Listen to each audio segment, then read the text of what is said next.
Good afternoon, everybody. Welcome to Fabulous Flicks. My name is Ged, and it's time for another review. First of all, I want to thank everybody who's been following along, watching my hair grow for the last 35 or 36 days, and who has allowed me to sit on their computer screens and rant about movies that I loved growing up. Today is no exception, and one I'm very much looking forward to. Today, I get to review, with the help of Ernie here, today I get to review the single greatest cinematic experience in movie history. You heard me.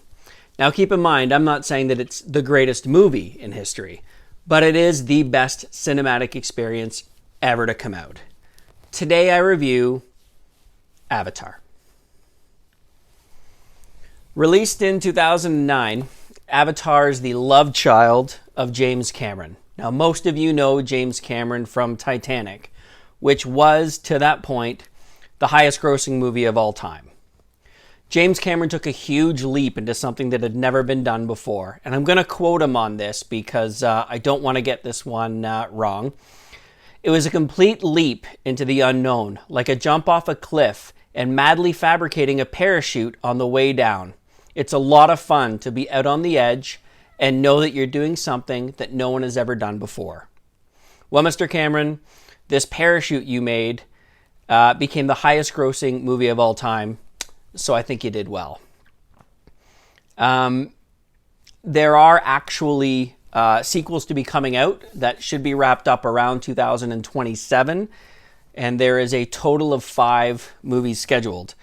The first one was just under $300 million, and the project itself has a budget of north of $1 billion.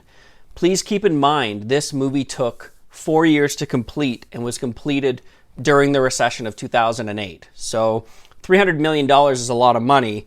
Imagine what $300 million was like in 2008 when no one had any money.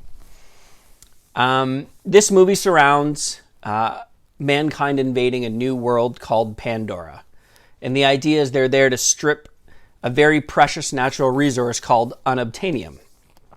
There's a science division that has created avatars, so biological creatures that resemble the indigenous population that lives there, and certain people's conscious can be uploaded into these big blue avatars so that they can learn to communicate and understand the race of population there.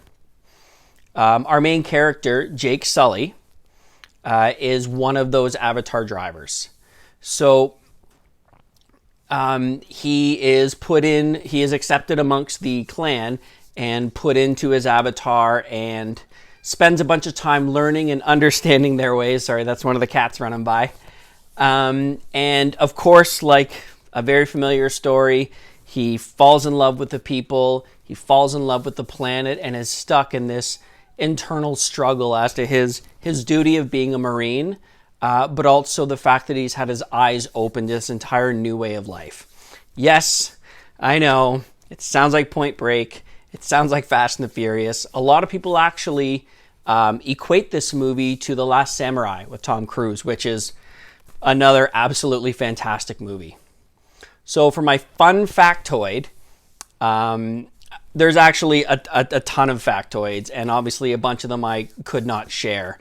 Like James Cameron turned down Matt Damon for this role to go with the kind of relatively unknown Worthington. And of course, now his name escapes me because I'm on camera and I'm going to scramble. Sam Worthington, thank you. Because he didn't want people to see him as another character. He wanted it to be genuine so that this character belonged in this role. This character at the time was living in his car in Australia and is quoted as saying it was easier to learn the made-up language of the Na'vi than it was to try and learn how to speak with an American accent. That is not my factoid, however, but I just had to share it. My factoid, and I'll show you in a sec, is that most of the sounds that are used in the forest by the animals are actually recycled from Jurassic Park. So here you go and listen. Kind of cool, eh? So this movie was influential to me because it was so far ahead of its time. This script was actually written in the 90s, but the technology did not exist to make it. So they tabled it for about 10, 14 years. When it came out in 2009, it literally took the movie world by storm. The audio and video in this movie is the benchmark for every home theater experience. The way they capture the adventure, the struggle, and the emotion of what these characters are going through is physically perfect. The cinematography, the environment, the way they blend in this world of Pandora is literally flawless. From an audio video standpoint, this movie is absolutely perfect. I repeat, this movie is perfect. My moment in this movie happens very, very early. Keep in mind, if you haven't seen Avatar, that Jake was a Marine who was crippled in battle. So I will play it for you.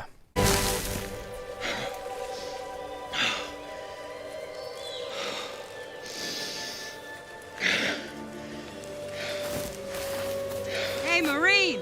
Kind of a super cool scene. I'm trying to keep these a bit shorter, so I'm going to end this quickly. Thank you so much. Enjoy watching Avatar. You're going to love it. It is on Disney. However, if you have a big TV or you have a surround sound system and you happen to have the Blu-ray of this, don't stream it. Trust me, you're going to enjoy the Blu-ray better. Have an amazing night. We'll see you soon.